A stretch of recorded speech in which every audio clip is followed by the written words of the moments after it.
Father just lost it.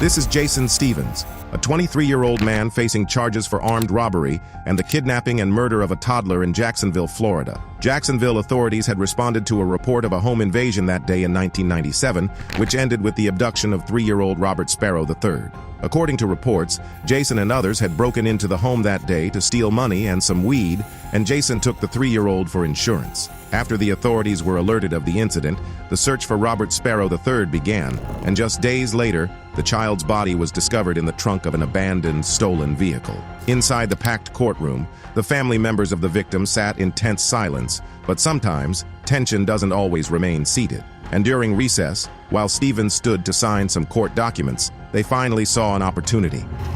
Then, their anger boils over.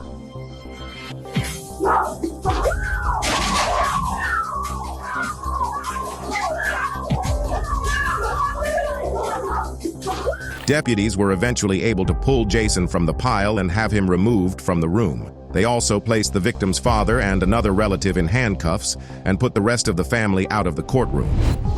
The little boy's godfather is also hauled away. The murderer is eventually led out of the courtroom. So is the family. Despite the interruption, the trial resumed days later. Stevens was found guilty on all counts, and the court sentenced him to death by electric chair. Jason might have been lucky, but for this killer, he nearly lost his life in the hands of an embittered family who couldn't wait to make him pay. This is Victor Rivas, a 17-year-old currently charged with first-degree murder of Ethan Soto in San Antonio, Texas. In May 2022, police responded to a horrifying scene in Bexar County, where they discovered the lifeless body of 15-year-old Ethan Soto, who had been shot multiple times and left bleeding out just outside his own home. According to investigators, this wasn't a random act of violence. It was a targeted hit, reportedly fueled by a grudge tied to drug-related tensions between local teens. In court, Rivas appeared for a pre-trial hearing, and right there in the courtroom were members of Ethan's family, watching the teen accused of murdering their son, just feet away. At one point, witnesses claim Rivas made a hand gesture, what some interpreted as a gang sign or dismissive wave, toward the grieving family. And this was all it took for them to snap. First at 5, family members of a murdered teenager accused of attacking the man on trial for it right in the middle of a Bexar County courtroom. Security rushed to intervene.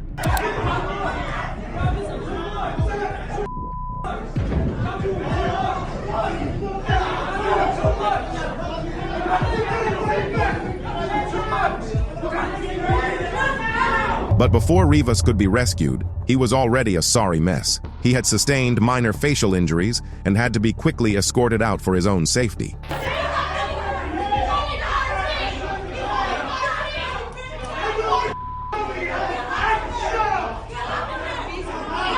In April 2025, Victor Rivas received a 40-year sentence for the murder and an additional 10-year imprisonment term for evading arrest in a motor vehicle. Ethan Soto's family couldn't hold back their anger at Victor Rivas. But in another courtroom, that same raw pain exploded more violently, where a father's grief exploded into fury over the loss of his child. Father just lost it.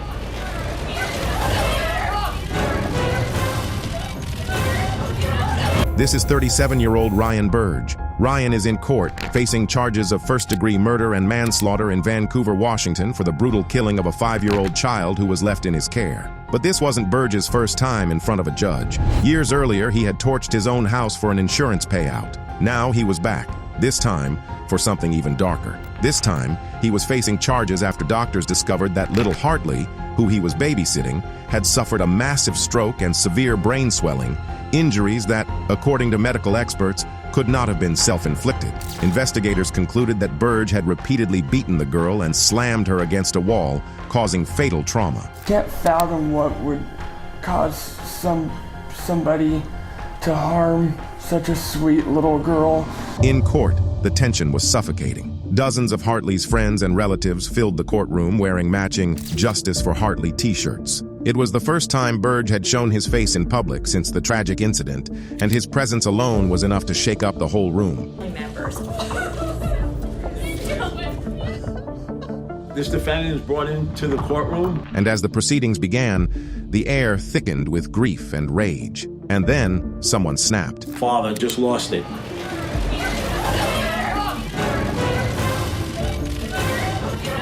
But Peter, Hartley's father, could not reach the detectives before he was immediately intercepted by deputies. Never get to see her graduate from high school or be married or anything. He took that from us. He took the joy we had with her away. I just hope the system works. I hope the system works. When the storm finally settled, justice had its say. Ryan Burge was found guilty of first-degree manslaughter and second-degree murder. The judge handed him down a 40-year prison sentence. While Peter couldn't get past security to reach his daughter's killer, this time, we are focusing on not the killer, but a mother who will stop at nothing to get her revenge.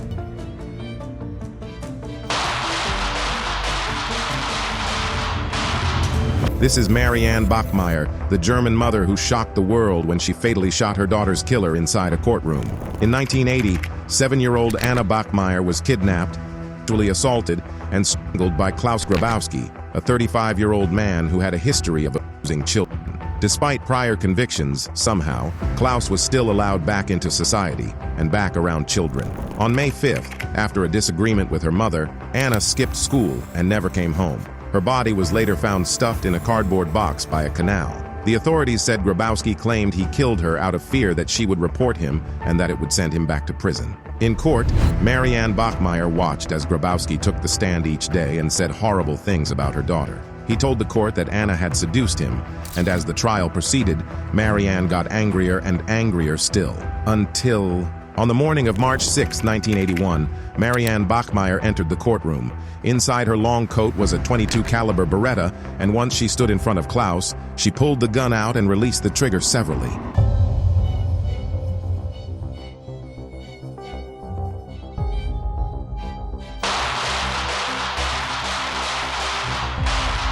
The deputies rushed to restrain her, but the damage was already done. Klaus died right there in the courtroom from the gunshots.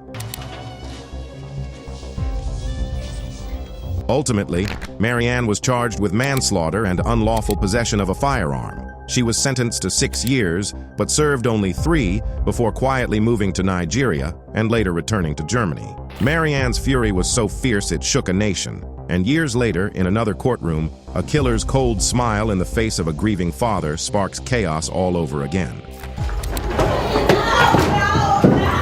This is 39-year-old Michael Madison from Cleveland, Ohio, who was on trial facing charges of multiple counts of aggravated murder of 3 women in 2023.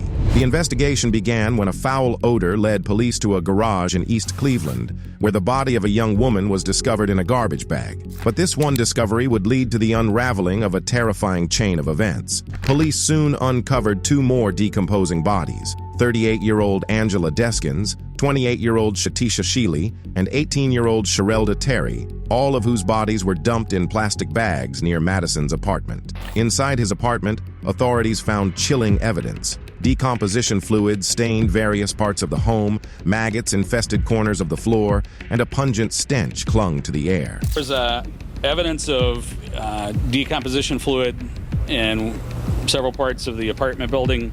There were maggots that were attached to the decomposition fluid. In court, Madison sat stone-faced as the prosecution painted a graphic picture for the jury. Same way, at the same place, and in a short time frame.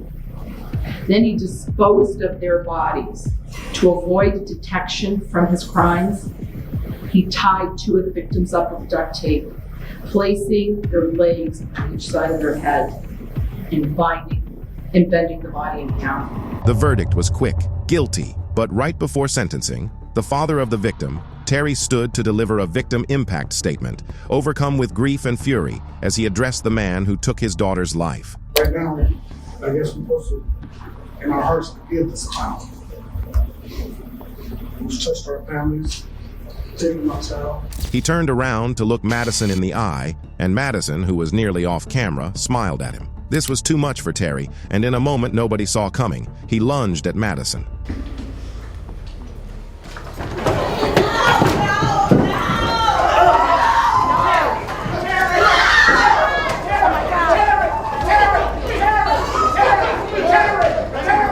Terry was quickly restrained before he could do damage and quickly escorted from the courtroom.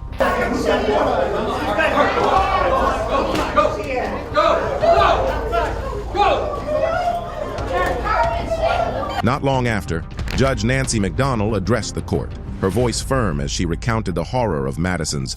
I am struck by the sheer inhumanity of what one human being could do to not one, but 3 human beings.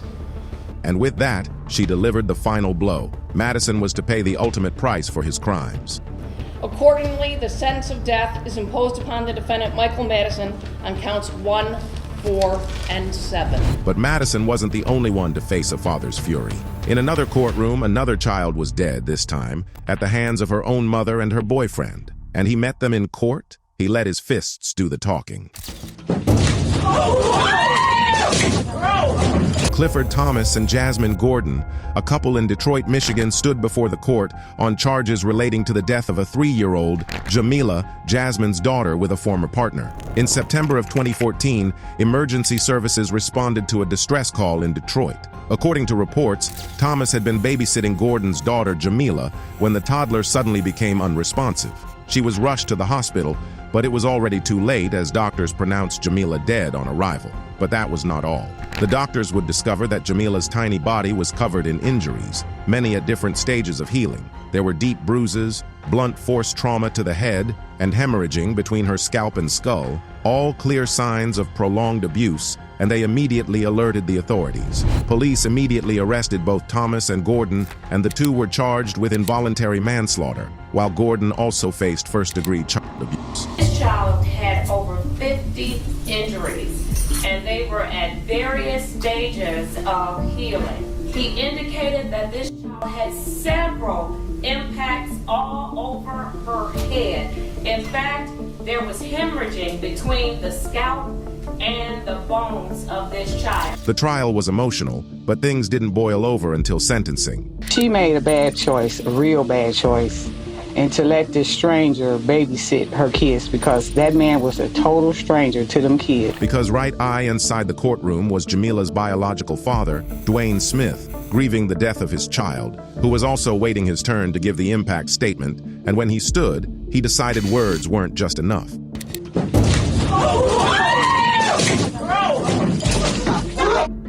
Thomas himself had actually tried to swing back, but deputies were quick to jump in.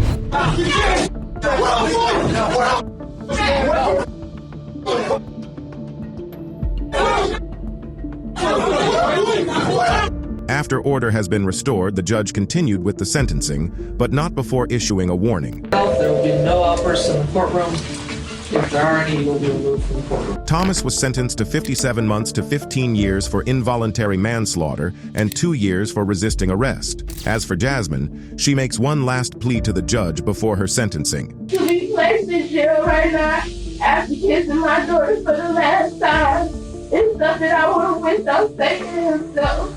I am not going to do this. I was trying to forgive anybody. Never. But those tears seemed to have little to no effect on the judge, who handed her a 7 to 15-year term for involuntary manslaughter and 14 to 25 years for first-degree child abuse. Dwayne might have gotten justice after all, but for this grieving father, these few seconds of rage in the courtroom felt like the only justice he would ever get.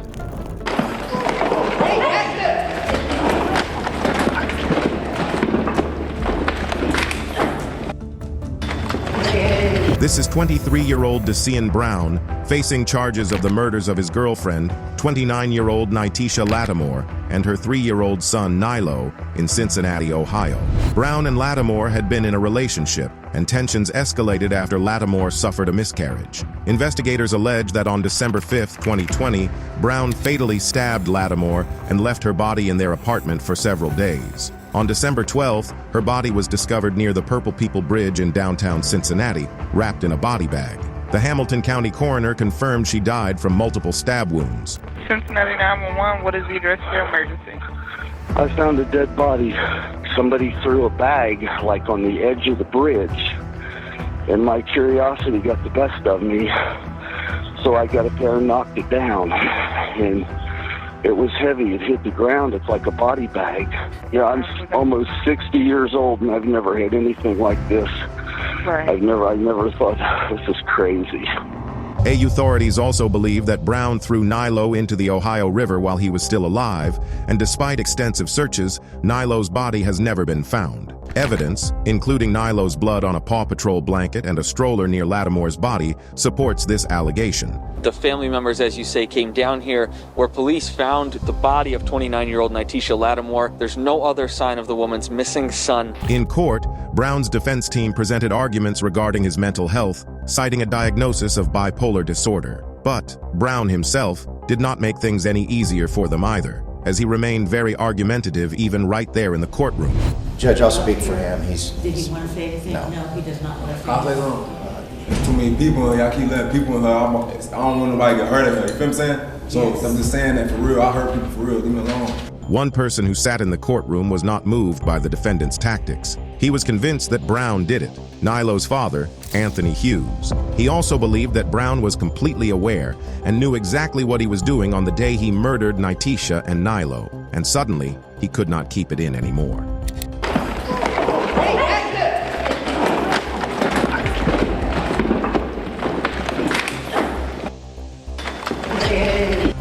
As of today, Brown has not been convicted, but he is still scheduled for trial on October 6, 2025, where he would be facing multiple charges, including 2 counts of aggravated murder, abuse of a corpse, and tampering with evidence. One grieving father snapped in court, unable to stand the man who took his child's life. But in the next case, the killer was the father, and this time, it was an uncle who couldn't sit still.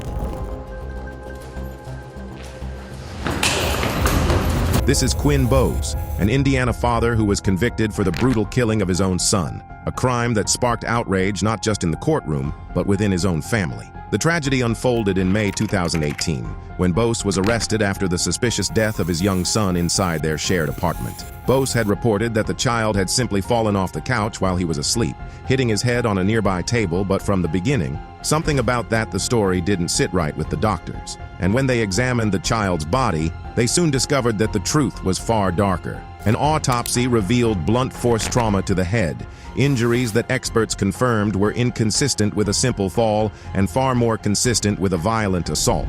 That, with other revelations, turned what Bose painted as a tragic accident into what prosecutors described in court as a deliberate act of rage and abuse. He was charged with aggravated battery, neglect of a dependent, and domestic battery resulting in the death of a minor. In court, Bose pled guilty to the charges and showed little to no emotion as the verdict was read. The judge handed down a 20-year prison sentence, followed by 5 years of probation, and ordered him to pay for his son's funeral expenses. But there was one person in the gallery that day who was not satisfied with the sentencing. And as Quinn Bose was being led out in handcuffs, he found his moment to strike. For a moment, it looked like he might get a few more hits in before being tackled to the ground by the deputies, while others quickly got Bose away from his flailing fists.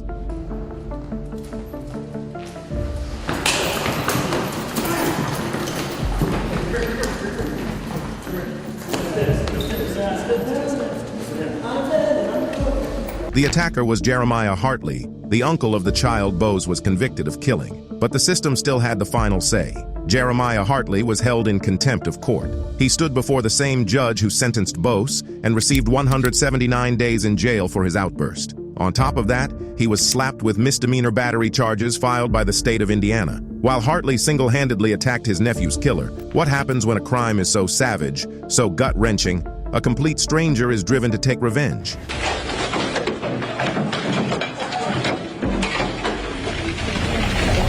This is Devin Matchwain, a California man charged with killing 9-month-old baby Darius King Grigsby. Back in November 2022, in Merced, California, a young mother, Ayala, was out on a walk with her 9-month-old baby boy when a gunshot ended the life of her child. The bullet ripped through her baby's chest, Panicked and shaking, Ayala ran to the nearest McDonald's for help. But by the time she got there, it was already too late. Her son was gone. But what made it worse was that the alleged shooter, Devin Matchwain, wasn't some random gang member she'd never seen before. He was a lifelong friend. I want him to be crying on his knees, like, sorry, like crawling to me type stuff, like, I'm sorry I did that. Like, I want to see him suffer. She was so traumatized that she couldn't even bring herself to attend the courtroom hearings in person. But she needn't worry, because justice was waiting for Devin inside the courtroom. Someone else took it personally. Right there in the courtroom, another inmate, James Clay McCrae, who was also facing murder charges himself, decided to handle things his own way. With no warning at all, he walked right up to Matchwain and let his fists loose on his head.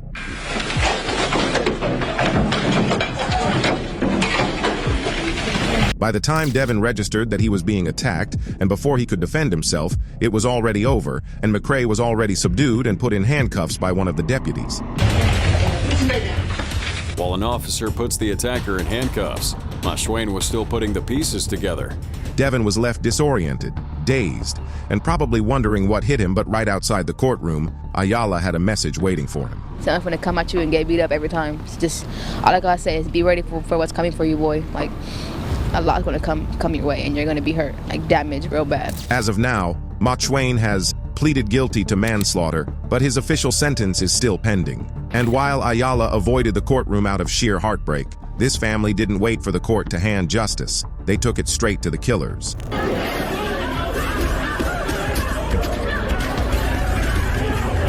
Andre Fisher and his nephew Derek Cummings were in court awaiting sentencing after they were convicted of the murder of Shelton Lucas Jr. On February 15, 1994, Shelton Lucas Jr. and his mother, Charlsie Lucas, were sleeping on a couch when 35 bullets were fired into their Washington Estates drive home, with one bullet fatally striking Lucas in the head. Shelton was rushed to the hospital where he succumbed to his injuries. In court, when given an opportunity to address the court, the victim's grandmother held up a picture of the dead child, reminding the family of the tragedy that had befallen the family once again. See where they put him, what they did to him. What happens next is unbelievable. And this was all too much for the victim's father.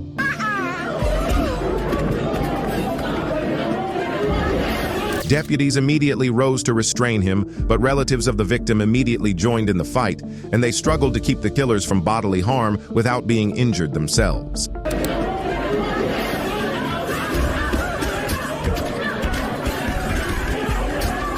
Eventually, the judge cleared the room and postponed the sentencing hearing. But that was not all. The outburst of anger had cost Lucas Sr., Carlin Johnson, and Charles Johnson their freedom. The judge held them all in contempt of court and sentenced Lucas Sr. to 30 days in jail and the Johnson brothers to 15 days. As for the killers, they were handed a life sentence,